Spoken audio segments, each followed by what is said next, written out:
গাঁজা সেবন করে গাড়ি চালানোর ঘটনা অনেক শুনেছেন, কিন্তু গাঁজা খেয়ে বিমান চালানো এমন ঘটনা কি কখনো শুনেছেন? চোখ কপালে ওঠার মতো এমনই এক ঘটনা ঘটেছে এবার। গাঁজা সেবন করে বিমান চালিয়ে আলোচনার কেন্দ্রে এক পাইলট। 137 জন যাত্রী ও 8 জন ক্রু নিয়ে রওনা হয়েছিল একটি বিমান। মাঝাকাছে হঠাৎ তীব্র ঝাঁকুনিতে বিমানটি মুহূর্তের মধ্যে প্রায় 300 ফুট নিচে নেমে আসে।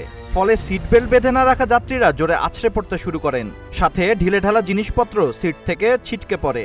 এতে অন্তত 20 জন যাত্রী এবং 4 জন কেবিন ক্রু মারাত্মকভাবে আহত হন, যার মধ্যে 2 জন ক্রুর ঘাড় ও মেরুদণ্ডে গুরুতর চোট লাগে।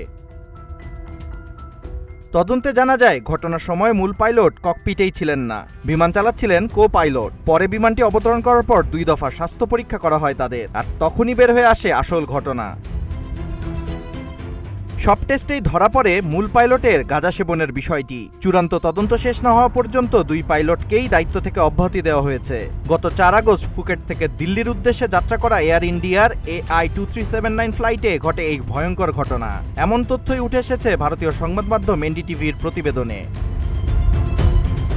এদিকে সেই পাইলট তার বিবৃতিতে জানিয়েছেন, কিছুদিন ধরে ব্যক্তিগত কারণে তার ঘুমের সমস্যা হচ্ছিল, এ কারণে পারিবারিক চিকিৎসক তাকে ওষুধ দিয়েছিলেন। তিনি আরও জানিয়েছেন, ফ্লাইটের বিরতির সময় তিনি বিশ্রাম নেওয়ার চেষ্টা করেছেন, তবে সহজে ঘুম আসেনি, তাই ঘুমের মান ভালো করার জন্য ককপিট ছেড়ে হাঁটতে উঠেছিলেন তিনি হাঁটার মতো হালকা শারীরিক কার্যক্রমকে উপকারী মনে করেছিলেন বলেই এমনটি করেছেন বাদ।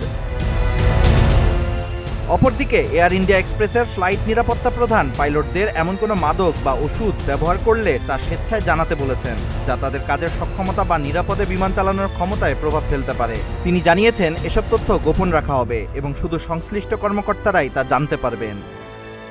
Abid Hasan, green TV digital.